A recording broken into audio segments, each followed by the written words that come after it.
Welcome to Module 2, Rebuilding Ohio. Our focus in this lecture is the white settlement of Ohio, and in particular the establishment of Marietta, the first official U.S. settlement west of the Appalachians. Marietta's founders, wealthy landowning veterans of the American Revolution, wanted Marietta to be a model town, a town that future U.S. settlements would copy as the country moved west. So Marietta was specifically designed to play a particular role: to create a Western settlement loyal to the United States, and to rebuild Ohio one town at a time, wiping out any remnants of the Ohio Indian world. How successful were the founders of Marietta? After the American Revolution, Eastern elites, people like George Washington and Thomas Jefferson, viewed Ohio with a mixture of suspicion and hope, hoping that Ohio could, in theory, provide inexpensive land for ordinary Americans, an opportunity for an individual to own land and to be free, suspicion in that Ohio presented several problems for the new nation. First, George Washington feared Ohio would be disconnected from the East. Here is Washington's main concern: the Appalachian Mountains. You probably think very little about them. You fly over them, you drive through them, maybe you hike them. But to Washington, the Appalachians were a wall, a barrier separating Americans from one another. People west of the Appalachians, Washington feared, would slowly become loyal to other countries if those countries offered them something the U.S. couldn't: protection from Indians, faster trade routes. Elites were concerned as well that the wrong people were moving to Ohio. So in 1784, the national government sent Colonel Josiah Harmer to Ohio with troops to prevent and discourage squatters. Squatters were people living on and working land to which they had no legal title. Harmer set up shop where the Muskingum meets the Ohio, around modern-day Marietta. Harmer and his troops did what they could to discourage squatters. They burned their crops, they tore down their cabins, they jailed violators time and time again. And yet people came anyway. Harmer recorded the flow of people down the Ohio, counting some 12,000 people in less than 2 years. Some were legal property owners, many were not. Harmer viewed each passing boat as an act of defiance toward the national government. Here's how Henry Knox, a close friend of George Washington, described Ohio's first white settlers. They were banditti whose actions are a disgrace to human nature. They are adverse to federal measures. They were, quote, white savages who could become more formidable to us than the tawny ones who now inhabit the region. And finally, even after the U.S. military defeated the Ohio Indians, that word lingered, its last remnants upsetting the social and racial norms of Eastern elites. Here's a real estate map of Ohio dating to 1824. Note Lake Erie and Sandusky Bay as well. And here is the town of Upper Sandusky. What we're looking at, in fact, is the Sandusky River watershed, a neighbor to the Maumee watershed. Let's zoom in on the village that so confused Eastern elites. It's called Negro Town, located just to the north of Upper Sandusky. Who lived there? Well, for years before the American Revolution, it was a Wyandot Indian village. In the 1790s, documents suggest that a free black man lived there too. He worked as a trader. He moved back and forth between Detroit, where he would get his supplies, and this and other Wyandot villages. He had a partner, a Wyandot Indian. Now, after 1794, when the U.S. defeated the Ohio Indians at Fallen Timbers, the Wyandots slowly began moving westward. But a few people stayed in this village, especially several black families that had moved there from Detroit.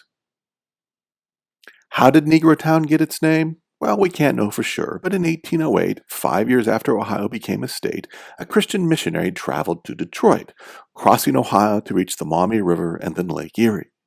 He wrote of a village south of Lake Erie that had once been an old Wyandot town, and in an 1808 letter, the missionary called it Negro Town. That's the first documented use of the name. The missionary estimated that 6 or 7 African-American families lived there, and here's how he described them. They have been among the Indians for a long time and have taken their way of life. Why was Negro Town so confusing to Eastern elites? Well, by the late 1790s, this village was black, Indian, and mixed race. And it was bicultural, too, its residents drawing on African and Indian traditions to create lives of their own choosing. And it was clearly aligned with the British and French Canadian settlers who remained in Detroit after the U.S. took control after the American Revolution. And just as unsettling, this community helped slaves who lived in Detroit or in the South to escape to freedom. In 1803, the year of Ohio statehood, in fact, there were reportedly 40 black families who lived there. So what we find is an unusual place in Ohio, a place of freedom for marginalized people, blacks and Indians, who made their own rules. Eastern elites couldn't quite trust that. So to address their fears, Eastern elite created a model town, one they hoped would be the future of Ohio. They called it Marietta. Marietta has its origins in a real estate deal. In 1787, the Ohio Company of Associates, a private company, one seeking to profit from land speculation, purchased 1.5 million acres in southeastern Ohio along the Ohio River. They bought it from the national government, the owners of the land, which intended to use proceeds from the sale to pay off Revolutionary War debt. So at the very least, it was an investment group, but it was also a collection of like-minded patriotic activists. The company's leaders were men who served as officers in the American Revolution.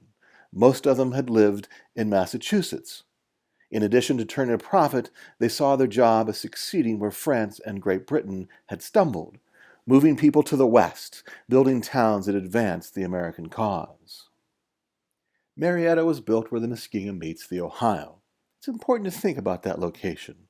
The landscape was mainly the foothills of the Appalachian Mountains, so there's rough, rocky terrain, mostly not good for farming. And therefore it attracted mainly hunters and subsistence farmers.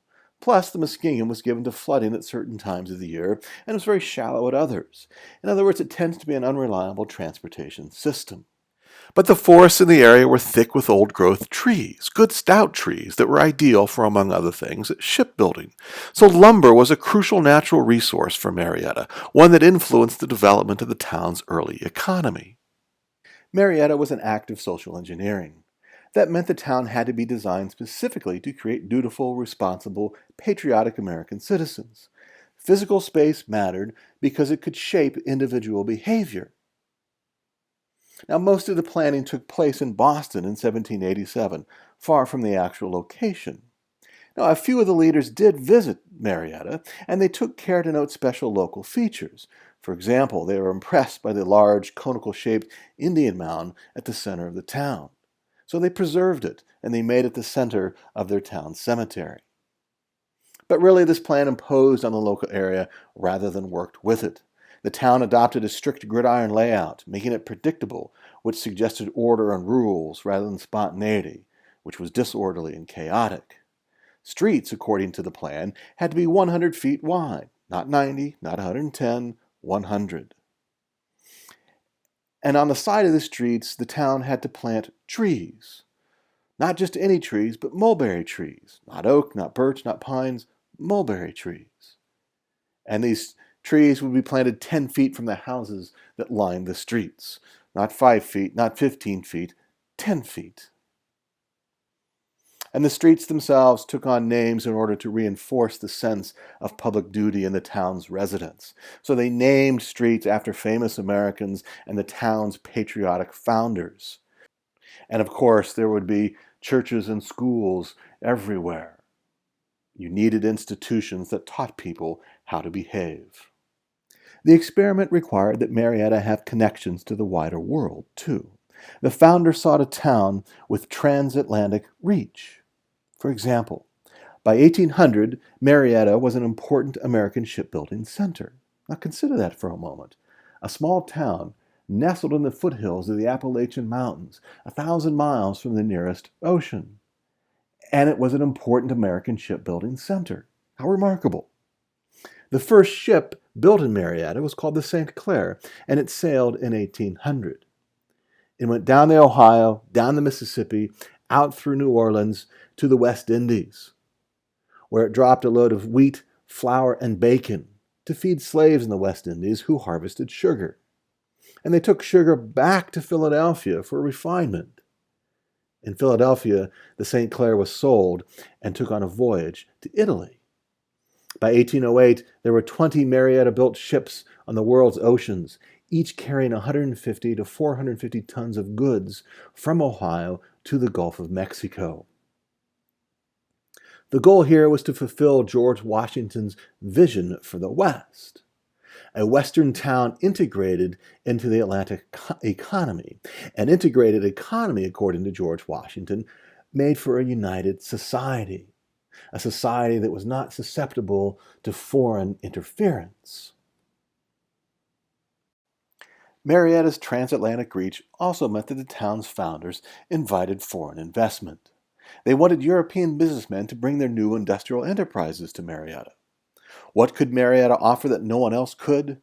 The founders argued that the town could provide disciplined, dutiful workers supervised by men of property and distinction. Clearly, Marietta's founders believed that they could engineer the right kind of worker, a capitalist dream worker, in fact. The argument isn't that far from modern-day appeals made in China to persuade the world's businesses to relocate there. So from day one, Marietta wanted to be connected to the wider world, and people perceived that it was. Here's James Varnum, a founder and investor in the Ohio Company. He said that Ohio had innumerable streams which through a variety of channels communicated with the ocean. He was simply stating a geographic fact, that Ohio's rivers got people where they needed to be. And here's Francois-André Michaud writing in 1802. He was a French traveler in North America, and here is what he observed about southeastern Ohio. The Americans of the interior cultivate wheat, rather for speculation, in order to send the flour made from it to the seaports, rather than for their private consumption, because 9/10 of them use bread made of corn. He was simply observing from people's dinners that they wanted to sell wheat because it made more money for them. Why eat it if you could sell it? And here's Joseph Gibbons writing in 1804. He imagined the future grandeur of this western world, when the Ohio River should be covered with vessels spreading their canvas to the wind to convey the produce of this fertile country to New Orleans and across the Atlantic. So Marietta was not an isolated outpost, a lonely frontier town where people only occasionally learned of events outside of their small world. No, this was a town that embraced technological change, especially any new technology that helped them to integrate into the Atlantic world. They were, after all, trying to build a dynamic economy with a stable society. So, for example, they eagerly awaited the arrival of a new technology, steam-powered ships, a transportation technology that was just coming online as Marietta was founded. Steam-powered ships promised to move goods faster and farther than at any other time in the history of the world. So to summarize, here's what Eastern elites wanted from Marietta in the West. They wanted Revolutionary War veterans leading reliable, responsible, loyal citizens of the United States.